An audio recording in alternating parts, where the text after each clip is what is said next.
and welcome. What you're about to hear is more than just a story.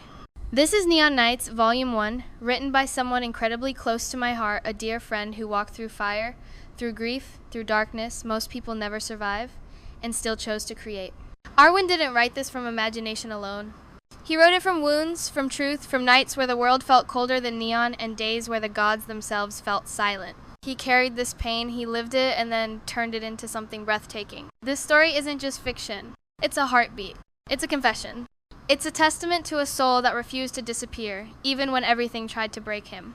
In these pages, you'll hear the echo of his grief, the courage in his rage, the beauty in his survival. And as you listen, I hope you feel what I feel. Admiration, love, and overwhelming respect for the man who wrote it.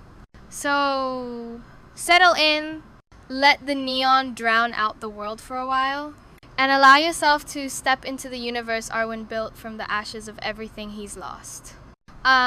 This is more than a story. This is the voice of someone who fought back against the night and lived to tell it. Welcome to Neon Nights. Prologue. A Vow Forged in Grief. This story is a novel by Arwin. It opens with a preface, forged in darkness, born from the author's searing pain of losing his mother. Her absence is described as a wound no prayer could heal, a silence the gods refused to break. What remained for the author was fire, rage without mercy, and sorrow without end. This book is presented as a reckoning, the first strike in a war waged against the divine. The author dedicates the book to all who have lost someone they loved and still grieve in a sorrow that knows no end. He speaks to those trapped in the stillness of time, unable to move forward. He vows to take vengeance not just for himself, but for all of them, promising to carry their sorrow and rage. He declares that every god who played a hand in the indifferent terms of life and death will face a reckoning. His promise is stark. For too long, mankind has bowed to gods. Now the gods will bow. Part 1. The Hollow Man. The story begins in the year 2025. The narrator, Arwin, wakes at 4 a.m., drenched in sweat. The world outside is dark, but neon streetlights hum and flicker below. He is a hollowed-out version of who he used to be, angry, ashamed, and drowning in unspoken regrets. Suicidal thoughts are no longer visitors. They are described as constant roommates. It has been 2.5 years since his mother passed away, but her memory remains as sharp as a blade pressed to his skin. She was his light, his anchor, the reason he smiled. He remembers her sacrifices and how she used to tiptoe into his room at night to tuck him in. He wonders what he did to deserve her and what he did to lose her. He questions which god he offended so badly that she was ripped away from him at the age of 70. She was gone after a stroke, followed by complications. Now, Arwin's life is spent throwing money at hobbies to dull the pain: video games, photography, pills, and caffeine. He has no savings, no plan, and no future, because he cannot imagine a future without her. His grief gives way to a simmering, immense anger. He wants revenge. He makes a vow. If there's a god who let this happen, I'll find it, and I'll kill it. He declares he will tear it from its throne and make it feel every second of pain he has endured. He doesn't care if it sounds crazy. He refuses to accept the rules of life and death. He is just a mortal man, but he feels his rage and grief are something divine. But he is stuck. How does one find something that has only ever been an idea, a statue in a temple, or a name in a book? He feels like a coward, all bark and no bite. He shuffles to the kitchen and starts his espresso machine. The morning silence is brutal. When his mother was alive, he would wake to the TV, her voice, and the clink of her coffee cup. Now, there is nothing, just a house without a soul. He drinks a latte from her old mug, the one with the two-tailed siren symbol she loved. The quiet becomes unbearable, and he feels the four walls closing in. He throws on a hoodie, grabs his camera, and heads out into the cold, empty streets. He passes a small roadside shrine, and after staring at the tiny statue of a god, raises his middle finger at it and keeps walking. Part 2. The Stranger on the Bridge. 2 hours later, Arwin finds himself on top of an old flyover bridge. The city looks like a dream of neon signs and tangled power lines. He takes a few photos, and that's when he sees him. A man is standing on the edge of the bridge, arms wide open. Arwin cautiously asks if he's okay. The man doesn't look back, but he speaks. Have you ever touched a god? The man turns, His eyes are sunken but sharp, and he has a strange branded symbol on his neck. They exist, the man says, but they're not what you think. The stranger seems to know Arwin's heart. You want to find one, don't you? You want answers. Or revenge. The stranger nods. Then follow the cracks. He points to a jagged, thin crack in the pavement, just like one Arwin had noticed on his kitchen floor. They're not random, the man says. They're trails, wounds in the fabric. Arwin blinks, and the man is gone. He kneels and touches the crack. It feels warm. He hears an impossibly faint whisper. She's waiting. For the first time in years, Arwin feels a sense of purpose. He goes home and packs an old backpack. Clothes, a torchlight, painkillers, sleeping pills, a utility knife, instant food, and cash. He takes a photo of him and his mother. Wait for me, he whispers to it. He arranges for his neighbors to look after his koi fish and for his cousin to care for his dog. Leaving his dog, his brother in fur, feels cruel, but he knows he can't take that piece of innocence with him. He turns his back on his old life and steps into the unknown. He walks toward the crack in the veil, which is now a shimmering, pulsing fracture in space. The moment his fingers graze the edge, the world collapses. He feels a hot, violent surge of energy, and then nothing. Part 3. Dimension 3. Arwin hits the ground hard, somewhere else. The sky is a color he can't name, and the air smells wrong. He vomits, his head spinning. Reality here seems distorted, stretched, and bent. He collapses beneath a massive ancient tree and is out cold for 6 hours. He wakes up feeling steady, not hungry. He realizes he is in another dimension. The colors are faded and dreamlike, and gravity feels inconsistent. He wanders for what feels like days, searching for the man from the bridge. He finds a civilization of people who look almost human, but they don't know who he is talking about. Finally, he gives up and sits on a stone wall. That's when the man appears again, like smoke. Didn't think you'd be foolish enough to come this far, the man smirks. I'm foolish enough to kill a god, Arwin replies. Coming here was child's play. The man, amused, tells Arwin to come with him. He leads Arwin to a simple wooden dojo. What's your name? The man asks. Arwin, he replies. And you? The man grins. Call me Sensei. When Arwin presses for a real name, the man says, John, Sensei John to you, but if you must know, John Castiel. Arwin tells him everything. About his mother, the grief, the rage. John listens with a look of familiarity, not pity.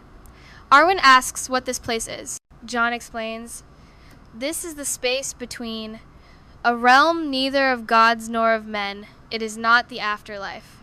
They call it Dimension 3, a hidden plane untouched by divine law which survives on the will of its inhabitants. John reveals your hatred, your anguish, your desire to defy fate. That's what brought you here. The rift Arwin found wasn't an accident. It was the echo of his soul screaming loud enough for the universe to hear. John was at the bridge only to guide him like a lighthouse for a drowning man. Arwin drops to his knees, not in surrender, but in desperation. I'm here to kill the one responsible, he says. Tell me how, please. Zenzei. Part 4. The Fallen Angel's Story. Sensei John decides it's time for Arwin to know who he really is. I am, or rather, was an archangel of God, he reveals, the angel of the Lord. He was a perfect soldier, but over time, he grew envious of humans, their chaos, their emotion, their love. God granted his request to experience it. He was reborn as a mortal, to kind, gentle parents who loved him. He had a real home. But one day, John's voice trembles. That home was taken from me. His parents were gunned down in a robbery while trying to help. They died right in front of him. John pleaded to God for answers, to bring them back. All he received was silence. That, he says, was the day I stopped being his angel. The story flashes back to John as the angel Castiel confronting God on his throne. He demanded to know why life was so short, why God allowed mortals to feel love only to have it ripped away. Is it your ego? John roared, do the tears of the dying fuel your grace? God's voice thundered, I owe you no explanation. He declared that sacrifices are the fuel for his power and that mortals must die to maintain the balance. John spat back, why don't you sacrifice your kind? Why are the gods above consequence? God sneered, calling mortals ungrateful vermin. John, in his final act of defiance, said, then maybe it's time we redesign it. For this, God passed sentence. John screamed as his wings caught fire and his grace was torn from his chest. He fell from heaven, plummeting through dimensions, until he awoke in the twilight world between realms. This was the veil, what he now calls Dimension 3. For centuries, John wandered, bitter and broken. But he found clarity. When he saw Arwin by the bridge, he recognized the same fire, the same refusal to accept fate. Now, in the dojo, John places a hand on Arwin's shoulder. If you truly want to kill a god, you need to learn how to fight like one. Part 5. The Training of a God Killer. Arwin, moved by John's story, clenches his fist in shared hatred. He learns that in the veil, hunger, pain, and thirst are just reflections of memory. The realm is powered by thought, emotion, and will. John begins Arwin's training. First, he teaches him sigils, ancient markings used by gods and angels. Arwin learns to pour his soul and intent into each brushstroke, guided by his fury. He learns to draw sigils to trap a god, and dual sigils to repel both angels and demons. Next is the sword. John gives him a blade forged from a fallen star. Emotion is power, John instructs. You strike not with strength, but with grief, defend with hope, attack with rage. As Arwin spars with John, his emotions flare and the blade shimmers with white-hot energy. Then, he learns elemental control. Water flows from his palms when he focuses on longing. Fire erupts when he recalls his mother's death. Wind surges with regret. Finally, John teaches him the God particle destruction wave. Arwin kneels, remembering everything: his mother's warmth, her death, the silence, God's indifference. He focuses the energy, lets his rage spin, and his grief turn to gravity. He unleashes a roar, and a blinding sphere of pure emotional power launches from his chest, exploding a massive God relic monolith into dust. John reveals that his own power is fading. He is becoming the fuel while Arwin becomes the weapon. He performs a final, painful ritual, tattooing a soul seal matrix into Arwin's very aura. This allows Arwin to weave sigils, elemental energy, and emotion-fueled combat all at once. For half a year, they train. During this time, Sensei John secretly travels back to Earth to care for Arwin's dog Ezio and his koi fish, keeping that part of his humanity anchored. Part 6, the first trial. Finally, Sensei declares it's time for Arwin's first real trial. He opens a hidden staircase spiraling down into darkness. "What's down there?" Arwin asks. "An echo of a god," John replies. "A fragment of something old, dangerous, malicious." Arwin descends, and the staircase vanishes behind him. In the darkness, he sees a hulking, grotesque figure chained in the center of the room.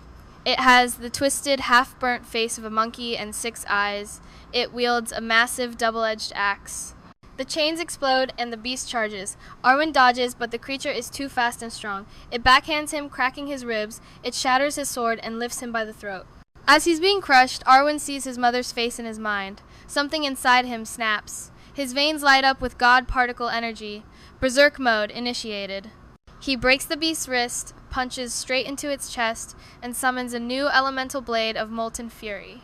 He rams it into the god's chest, headbutts it repeatedly, and then reaches into the wound and rips its heart out. The beast stills. One down, Arwin pants. When he emerges, Sensei reveals the truth. It wasn't a real god, but an echo, a soul shard of a god John himself had once defeated. The fight wasn't physical, it was a battle of will fought in his soul. Arwin looks down. His ribs aren't broken, there is no blood. Part 7. The hunt begins. Sensei decides Arwin needs to anchor himself.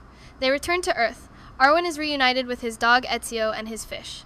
For a brief time, they try to be normal. They eat ramen and char kway teow. Arwin shares memories of his mother and aunt. But the peace is shattered. After lunch one day, Sensei stops. We're not alone. He's felt a presence since they left the food stall. Back home, they check the CCTV. 3 figures are lurking, pretending to look at their phones. What are they, Arwin asks. Demons, John says. Scouts, eyes and ears of the underveil. They've been drawn by Arwin's power. Worried for his dog's safety, Arwin decides they must leave. They check into a cheap, anonymous motel, the New Moon Inn. They set a trap, etching sigils under the carpet and in the ceiling vent. That night, a shadow creeps under the door. A tall, lanky demon with a flickering, holographic face steps in. Sensei springs the trap. Golden chains burst from the floor, binding the creature. Under interrogation, the demon reveals the gods know Arwin is alive. You, the grief bearer, the one whose sorrow bends dimensions. It confesses they want to stop him before your pain becomes prophecy. They track the demons to an abandoned warehouse. They ambush a pack of them, trapping the last one. This demon reveals the full truth. The demon lord has put a bounty on Arwin's head, at the request of the gods. There is a prophecy, a mortal trained by a fallen archangel, destined to kill the divine. The demon lord has sent his 5 best bounty hunters. They're already here, you won't survive. Part 8, Hunter 1, Crota. That night, the first hunter arrives. Crota. He is a towering figure of obsidian and bone, a cyclopean-class demon with a single, enormous eye glowing white-hot in the middle of his face. Crota smashes through the motel wall. His gaze locks on Arwin, freezing his limbs. Sensei and Arwin fight, but Crota is a brute. Arwin ignites his berserk mode, channeling all his grief and pain, and sinks his sword into Crota's eye. They pin the wounded demon. Crota reveals the God-Eater prophecy. The heavens quake at Arwin's existence. You were never meant to be born, Crota whispers. Your soul slipped past the weave. You carry a fragment of something the gods tried to bury. You are the glitch in their perfect code. Sensei confirms it. Arwin's soul signature doesn't match this plane. Crota, trying to self-destruct, is given a quick death by Arwin. 4 more are coming, Crota rasped before he died. Part 9, Hunter 2, Anik. Back in the dojo's secret library, they consult the Damned Codex. They find the second hunter, Anuk, the Will of the Damned. She is a former celestial warden who was cast down for showing mercy to mortals. Now, she binds the souls of the unjustly killed, forging them into her armor and weapons. She's a soul forger, Sensei says. She feeds on grief. The more pain you carry, the stronger she gets. They set a trap in an old abandoned cemetery on Earth, a place heavy with unresolved sorrow. They bait the trap with glyphs engraved with Arwin's own painful memories of his mother and aunt. A soul-cold breeze sweeps in. Anouk arrives. She glides barefoot, her face hidden by a cracked porcelain mask, and her form surrounded by the whispers of 1,000 damned souls. You reek of sorrow, she whispers. She knows his pain, his mother, the aunt he abandoned. The trap springs, but she is too strong. She breaks through it like it was tissue paper. She defeats them both, leaving Sensei on his knees and Arwin shattered on the ground. As she strangles Arwin, Sensei yells, reminding Arwin of everything the gods took: his mother, his aunt, his peace. This is what they fear. Sensei roars. Not your blade. You, your will. The words ignite something. Arwin's sword begins to pulse, not with red, but with a new neon vapor. Electric blue, blood magenta, chrome green. He stands, the chains snapping off him. He is no longer just angry, he is rage given form. He strikes, and the vapor peeled at her soul like acid. He dismembers her, and the vapor consumes her remains until nothing is left but glowing ashes. The kill sends ripples through the cosmos. A voice echoes in Arwin's head. When the lamb learns to bite, the wolves come faster. Part 10, Hunter 3, Minraya. They return to the dojo, only to be immediately followed by lesser demons. They dispatch them in a pre-planned ambush. They consult the Damned Codex again. The third hunter, Minraya, neither man nor woman, angel nor demon, a creature of silence and pain, its eyes sewn shut beneath a crimson veil. It is a mental assassin that bends minds and feeds on memory. You will forget why you fight when you stand before it, the Codex warns. To fight it, Sensei says they must overdose it on sorrow. They enter the Room of Echoes and use a memory water basin. Arwin relives his most painful memories. His mother's laugh in the garden, her death in the hospital, his aunt's lonely, unanswered calls. They carve these memories into 3 talismans, binding them with mirror sigils. They return to Earth, to a new, dingy motel. The world feels off. The skies spiral unnaturally, and tiny cracks in reality are visible to them. Minraya begins its infiltration. Sensei has night terrors. The TV glitches, showing a distorted figure in red cloth. Arwin's phone autotypes pierce the soul. They find a mimic outside, a burnt mannequin that screams blood. Then, Minraya appears. Wrapped in black robes and a red silk veil, its body is covered in pulsing runic piercings. Its voice invades their minds. You made the air taste like war. The fight begins. Minraya's chains, spectral energies lined with hooks, and screaming faces shoot out. One wraps around Sensei. A crack in the veil opens behind him, and the chains embed in his chest, feeding on his energy. Before Arwin can react, the crack swallows Sensei whole. He is gone. Arwin is alone. He fights, but Minraya is too fast. He is swatted aside and thrown into a new dimension, the Crystal Vault. Here, Minraya is gargantuan, a towering god chanting a death song. A new voice, old and peaceful, whispers to Arwin, "Follow the dimensional doors when the sigil glows." Arwin is guided through a series of rituals and other corridors, cleansing illusions of Minraya. Each time he completes a ritual, he returns to the vault and is able to wound the chanting Minraya. After several rounds, Minraya's body splits. Arwin lands the final blow and the creature shatters. In the vault, Arwin finds the source of the voice, the ancient skeletal remains of another warrior. The spirit, now at peace, thanks Arwin for finishing what he could not. He offers Arwin a glowing crystal shard from his hand. "Take the crystal," the spirit whispers. "My will is your weapon now." Suddenly, Sensei's voice cracks through the vault. He's alive. He performs a ritual to open a portal home. Back in the dojo, Sensei explains he used an emergency sigil tattooed under his skin to escape. But the fight in the vault was not an hour. "Took me 14 days to find you," Sensei says. The Crystal Vault, they realize, is a tomb stitched into the seams of time where an hour for Arwin was 2 weeks for the rest of the universe. Part 11, Hunter 4, Al-Salak. After 2 days of rest, Sensei consults the Codex. The next hunter is named Al-Salak, an ancient fire demon. He doesn't just burn flesh, Sensei warns. He burns lineage, legacy, name. They cannot track Al-Salak. Fire cancels, fire sigils. They must wait. Arwin remembers the crystal shard. Sensei realizes it's not a soul, but raw mnemonic memory. They fuse the shard into Arwin's sword, binding the hope and memory of the lost warrior to the blade. They decide to stay in Dimension 3 for this fight. If Al-Salak appears on Earth, the collateral damage would be catastrophic. Dimension 3 can take the hit. The signs of his arrival begin. The sky turns rust red. A town in the distance vanishes, leaving only ash and melted bones. The sky cracks open. Fire wraiths, thin, spindly figures of ember and ash attack the dojo, a message from their master. Then, Al-Salak descends. He is a towering figure in obsidian armor, veins pulsing with molten ichor, his face a helmet of ever-burning coal. The world bends to his heat. He points at Arwin, and a ring of molten flame ignites, trapping them in a dueling coliseum. Al-Salak is too strong. He slams Arwin through burning trees. Arwin's new ice shard sword flares to life, and he strikes the ice, biting into molten flesh. But Al-Salak laughs and blasts Arwin with an infernal glyph. Sensei joins the fight, striking Al-Salak in the spine. Arwin slashes the demon's throat. Enraged, Al-Salak charges Arwin, cracking his back against the rocks. As Sensei defends the fallen Arwin, he takes a direct, savage claw hit and collapses. Al-Salak raises his fist for a killing blow on Sensei. Arwin activates an ice shield, but it takes everything he has. Enraged, Arwin charges, but Sensei screams, "Stop!" A sigil on Al-Salak's forehead flares. Arwin swings anyway. The sigil reflects the attack, amplifying it and slamming it back into Arwin. He is broken, his body giving out. As Al-Salak towers over him for the final kill, the demon freezes. The voice of the lost soul from the vault whispers, "He reversed your blow, but the shard in your sword remembers." The attack was copied. Now, give it back to him.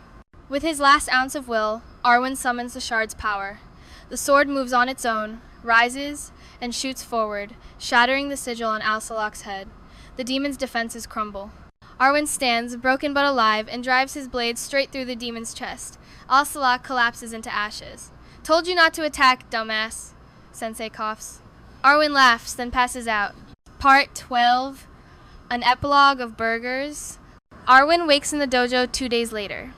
He feels hungry. Sensei explains that the dimensional barrier is so thin that human sensations are bleeding in from Earth. They agree it's time to go back, eat real food, and regroup before facing the 5th and final demon. They step through the portal back to Earth. Arwin brings his dog Ezio back home. His car battery is dead, but he gets it started, and they drive to a burger joint. They order Texas-style steak burgers, strawberry milkshake smoothies, and beer-battered onion rings. They devour the food like men who have earned it. The Angus beef patty is seared to perfection, and the onion rings taste like victory. For a brief moment, they aren't warriors.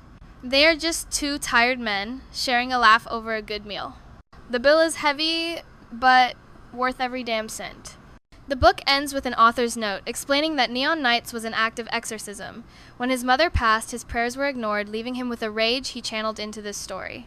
It is a story for everyone who has felt betrayed by the gods and by fate. Volume 1 concludes with a promise. More violence and satisfaction coming to you in Volume 2 as we hunt and slay the gods. Thank you truly from the bottom of my heart for taking the time to listen. Stories like Neon Nights aren't just made. They're lived, felt, survived. And the fact that you allowed Arwin's voice, his pain, his hope, and his world to reach you means more than words can say.